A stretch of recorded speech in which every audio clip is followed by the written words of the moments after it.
Hey, John. Having fun taking a bumper off and hiding from the camera? Junior monkey there. Alright, guys. Y'all may or may not have seen this in the background of some of the other videos. The old 73 Pinto Squire. We're going to start a race car project. I may or may not already have some footage here, but I'm going to film it again. We got major rust damage. Yeah, you can see the daylight there and the cracks and that. You'll notice I cut this top of the radiator support off. All that's got to come out. The bottom of it's busted up real bad, as in it just wiggles, jiggles. And there's a piece we cut out of it.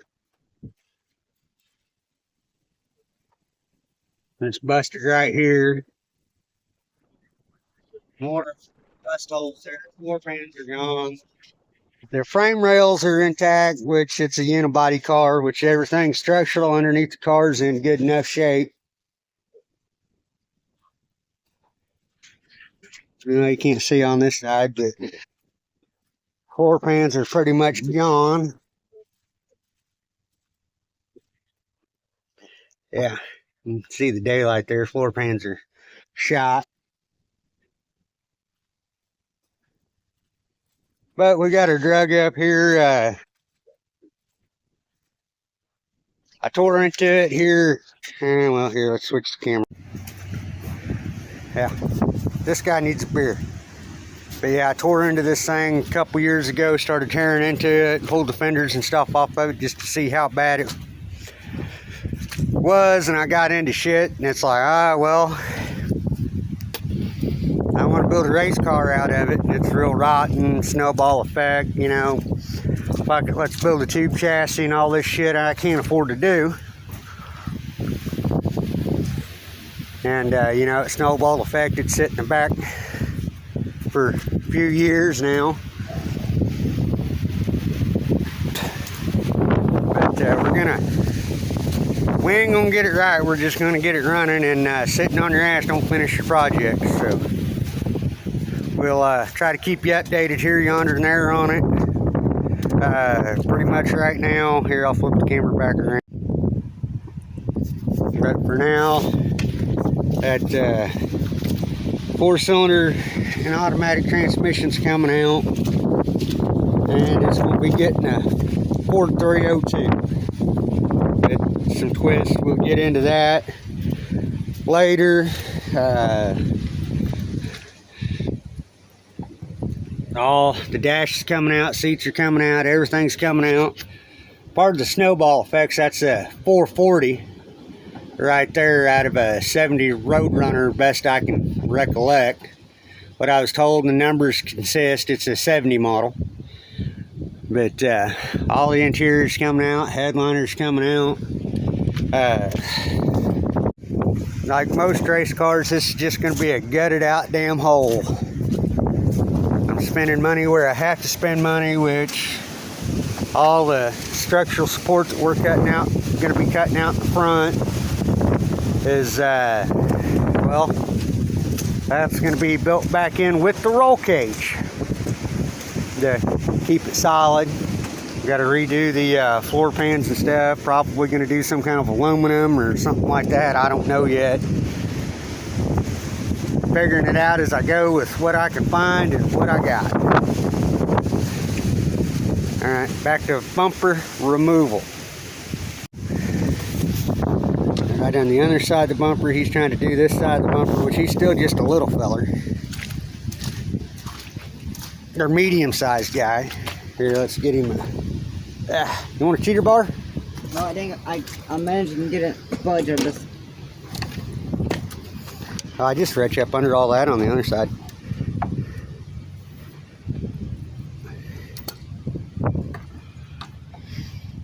Did you get the bottom bolt out? No.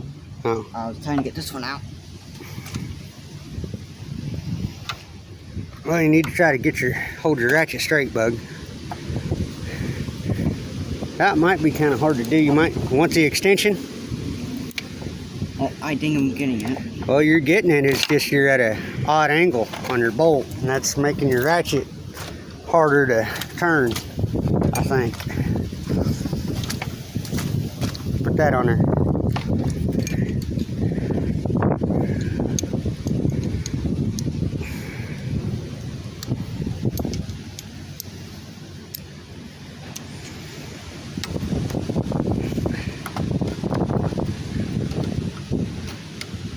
This thing had sit in the woods down off in Arkansas since '95. Let's see that. I picked it up a couple of years ago with the intentions of doing what we're doing. I don't think that helped much. Guys, we'll get back here whenever we get these bolts out. Guys, me and Junior Monkey John got the front bumper pulled off. Got some more weight reduction done, and yeah, well, this side's a little more solid, but as you see, it's still pretty fucking loose right there. It's pretty loose right there. This side over here is worse. I mean, that's not structurally sound. Yeah. I mean, we're definitely going to have to put something back in there, because that's not going to hold the horse torques of a V8. Which, I was afraid of that. I already planned on that. We'll get all that figured out whenever we get there. But we're pretty much to the point where we can figure out how the hell we're going to pull the engine and transmission out of there. Because for one, shop's not done, and we're quite literally working in a swamp. Whenever we get more progress done, we'll... Oh, that makes noise whenever it comes on. Didn't know that. Alright, I had to take the exhaust manifold off so I could twist it around to cut a damned exhaust bolt off there, but the exhaust manifold's out. Got front end cut out. I showed that a minute ago. Got bracketry off there. Everything is ready to go on the bottom, or on the top side. I got to unhook the linkage and drop the cross member out, which I've already unbolted the transmission cross member. I just got, well, I got the nuts off of it. I got to knock the bolts out, which I got to have that jack. And I'm about ready to, yeah, you can see it there. I'm about ready to brave my swamp with a tarp and get all nasty in the muck underneath this sumbitch to finish the last of it up underneath. Then, hold on here, turn the camera. And when my buddy Josh gets home, me and the boy might get it drug over here, but we're going to stand the old A-frame up and get the old chain hoist out and rip this shit apart. Then probably get an in-depth video with me and Joshy on what we're cutting out and why. But most of the time on stuff like this, I like to go small block Chevy power. They're just a simple, easy platform to do. The ignition on them is real simple, which I can get an HEI distributor for the 302 that's going in here. I may not. I do not know yet. I'm not that far enough. Yeah, I'm not that far in my head on the project on set in stone on exactly what I'm going to do ignition wise for that 302. I know it's a 302 out of, I think, a 85 Fox Body Mustang.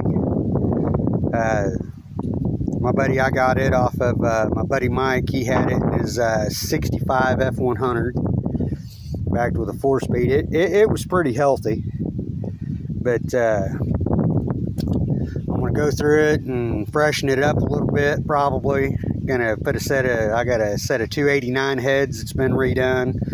Got like 500 miles on them. I'm gonna throw a set of roller rockers on it, and I got a couple choices in carbureted 4-barrel intakes. I got like a regular, I got a regular aluminum intake, and then I got a high-rise aluminum intake.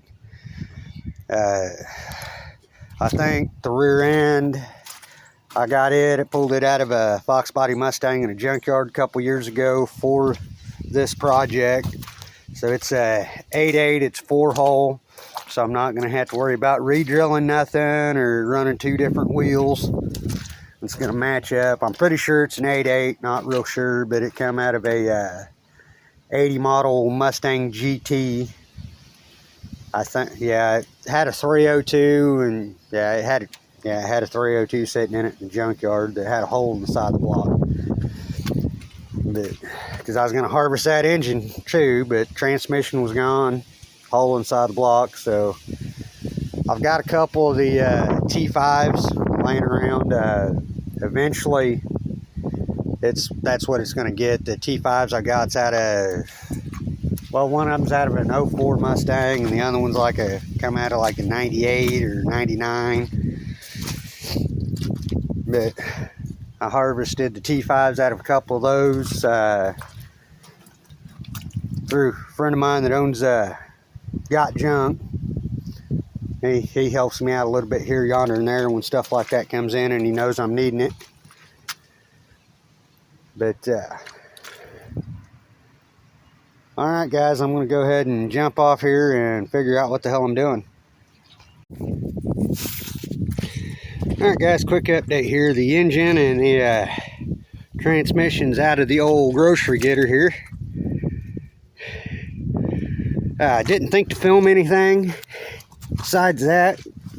I don't know, some of y'all might have watched that, because it got a little sketchy here. She rolled off her blocks and crinkled the quarter panel. But it's parked and everybody's okay. Gonna stop and figure out what we're gonna do next year, and we'll get back with y'all whenever we figure that out, if I can remember to film.